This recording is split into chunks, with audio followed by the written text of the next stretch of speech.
They make it sound like that bullying was only happening in lowbrow, public schools out in urban centers across the country. Bullying, of course, does not happen up here, at the Buckley School in Sherman Oaks, California. No. Well, evidently it does, and it happens so much that Blanket Jackson decided to change his name to Biggie or BG. I got to find out how he pronounces. I don't know. So if you know German and you know how to pronounce Bigi in German. I didn't take German in school, so I don't know how Germanese would pronounce it. Now, it also, the story talks about, how these celebrities name their kids some ridiculous names. But it's really kind of, it brings it home that here's Michael Jackson's youngest offspring who is being, bullied to the point where he feels that he needs, I don't know if he feels safe going to the Sherman Oaks School, whatever it is, or not, but I get, evidently changing his nickname or moniker is going to do the trick for him.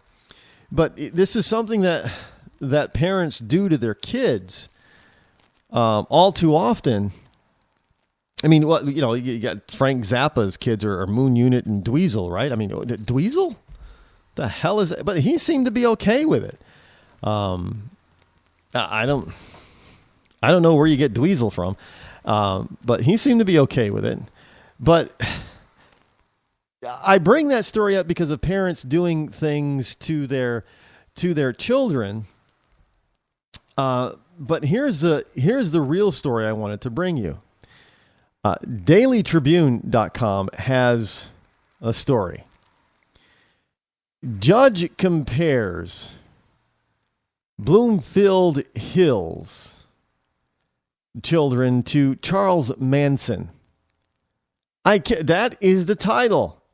DailyTribune.com. That's the title of this piece. An Oakland County Circuit Judge, that would be Oakland, California, Circuit Judge, who sent 3 children to a juvenile detention facility for refusing to speak to their father, and compared those kids to cult leader Charles Manson. And here's why. Because the judge is acting like a little child. Because the judge ordered the 3 kids to speak to their father. And they defied the judge and said, no, we don't want to talk to our father. We're not going to talk to our father. So the judge turned around and acted like a 12-year-old child and said, well, you're acting like Charles Manson. You're defying me. So Oakland Circuit Judge Lisa Garcia, Gorcyca, declared the children of Maya Simahoni, Tsimhoni, in contempt of court last month and ordered them held at Oakland County Children's Village until they attempt to have a relationship with their father or they turn 18. So these kids are going to be held away from both parents now because they don't want anything to do with their father. They don't want to have anything to do with them for whatever reason. But this judge is saying, well, no, you're going to have a relationship with. Who do these people think they are? Now, I realize that they're just children, and oftentimes, and the children's ages are 9, 10, and 15. And they've been incarcerated for more than 2 weeks now over not talking to their dad. Their biological dad. Now, court clerks for Garcia, however you pronounce that name, said Wednesday the judge will have no comment because the case was ongoing. Well, it's going to be ongoing for at least one of the kids for 3 years then. I mean, this is the problem with activist judges. Well, you're going to have a relationship with your father because I order it. No, they don't want to. You can't order that. Now, the children were taken into custody during a June 24th hearing. Now, I do apologize if I didn't understand the rules, said the oldest boy, 15, but I do not apologize for not talking to my father because I have a reason for that, and that's because he's violent, and I saw him hit my mom, and I'm not going to talk to him.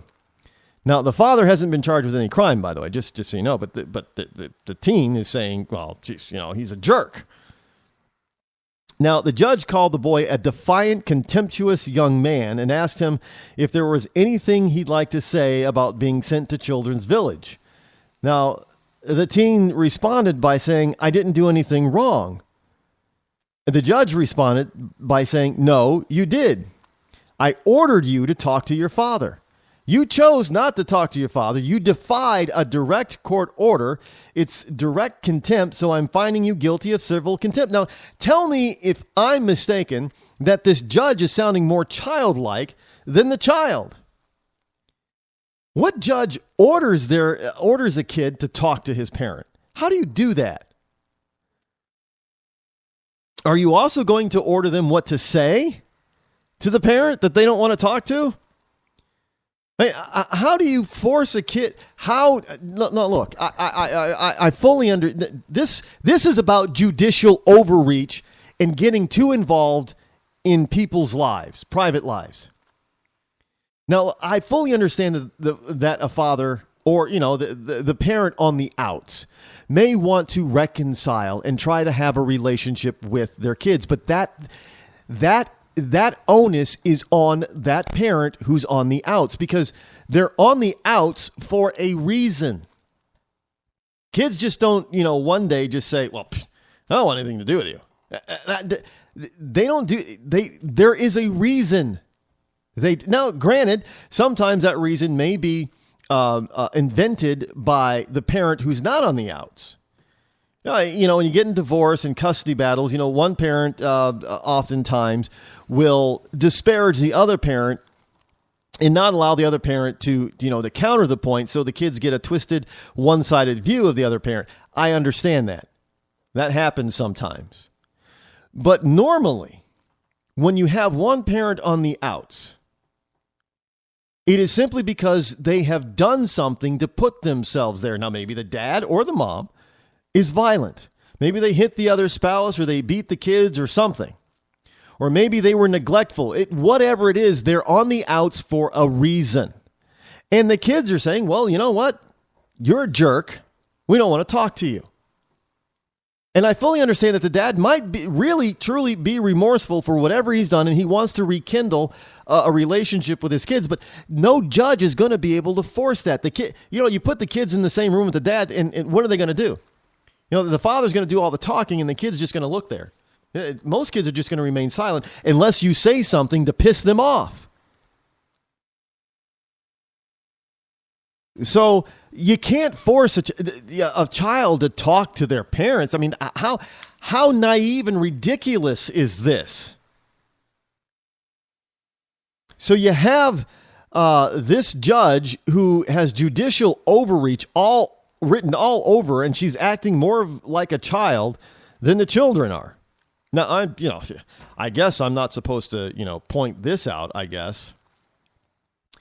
Now, the teen responded, but he was the one that did something wrong. I thought there were rules for not hitting someone. The judge responds by saying, you're supposed to have a high IQ, which I'm doubting right now because of the way you act. The kid is dead on. Wait a minute. He's the one that did something wrong. I thought that he's telling the judge, he's like, look, I thought that there were rules about hitting other people. It's called assault. But the kid's saying, you're saying I'm the one that's doing something wrong, but I didn't. I just didn't want to talk to him because of what I saw him do. I thought that there were rules against that, and this judge is acting like a 12. Well, I told you to talk to him, and you didn't talk to him. I told you that you had to talk to your father, and you're not talking to your father. I'm finding you in contempt of court. You are just a spoiled little, defiant little brat, and I'm going to teach you a lesson. Look, I'm sorry, but I'm going to go out on the limb and say that this judge needs to be removed from the bench. That is embarrassing for Oakland, even for California. Well, the judge continues to say, you're very defiant. You have no manners. There is no reason why you do not. This is what she says. There is no reason why you do not have a relationship with your father.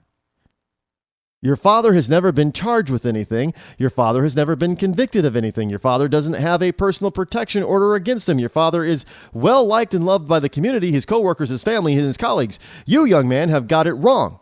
I think your father's a great man who's gone through hoops for you to have a relationship. Whoa. How many times have we heard about somebody who was so upstanding in the community, only to have the overwhelming evidence then point out that they're a murderer or a rapist or a child pedophile or something really horrendous. And everybody says, well, he was so well liked. He was so well mannered. He was so well respected in the community. Happens all the time. And yet this childlike judge is telling this kid that he didn't see what he saw. I don't know. You know what? I'm thinking, look, this is something that the court has no business getting involved in, this part. Look, your dad wants a relationship with you. You should give him a chance. Maybe you guys should go to family counseling to try to work this out. But to order the child to talk to a parent that they do not want to talk to order the child to have a relationship with a parent, obviously they're divorced parents, that they don't want to have a relationship with, is not going to work. And sitting there calling, I don't care if you are the judge, you do not have the right to start demeaning and degrading somebody who has not been convicted of a crime. You can't start calling them names. You're a defiant little brat is basically what she's saying, because you're defying me, the judge. No, you're a bullying little childish judge. That's your problem. Plain and simple. I have never. What are they? Are judges going to start now naming kids because parents are probably, a blanket? No. This judge would probably say, no, you can't name your kid Blanket. I told you not to name your kid Blanket. You're in contempt of court. You're going to jail until you change your kid's name. I told you can't name your kid Charles. I told you can't name your kid Timothy or something. Why? Hey. You can't name your kid Saul because that's a religious name. How far is this type of thing going to go? How far is this judicial type of overreach going to go into families' lives? When you start sending kids to juvenile hall, to juvenile prison, because they don't want to talk to their alleged abusive father, you've got a problem. And it's not the kid that has the problem. Maybe the kid is lying. Maybe he didn't really see his father hit his mom. I don't know. But there is something else going on there. And just sitting these two, ordering this kid to go over to to have a relationship with his father is not going to work. There is something else that is seriously wrong there with their relationship. And somebody needs to step in and find out why first. Wouldn't it be a pity if this judge gets her way? And hey, this has happened before. It's not out of the realm of possibility. Where this judge gets her way, and one of those three kids ends up dead by the hand of their father.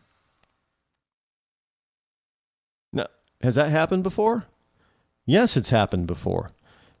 Can it happen again? Oh, it's not can. When you have judicial activism like this that forces people together that should not be together, it is not a question of can.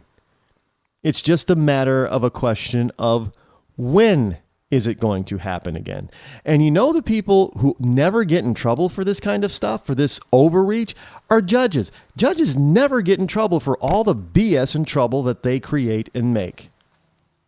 Maybe that should change a little bit.